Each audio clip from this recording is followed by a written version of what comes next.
বিষ্ণু ইসলাম একবার ওয়াশরুম সেরে এসে দেখলেন কে যেন অজুর পানি রেখে গিয়েছে।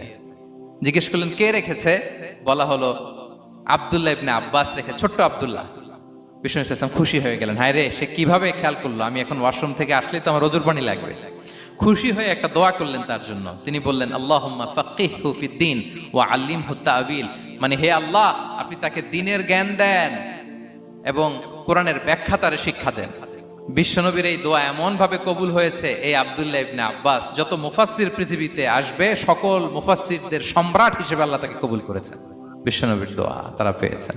উম্মে সুলাইম রাদিয়াল্লাহু তাআলা আনহা আনাস রাদিয়াল্লাহু তাআলা আনহুকে নিয়ে আসলেন, বললেন নবী হে, আপনি এসেছেন, আমরা যে এত খুশি মদিনাবাসী, সবাই দেখে আপনার হাতে কিছু না কিছু হাদিয়া দেয়, আমি কি দিব?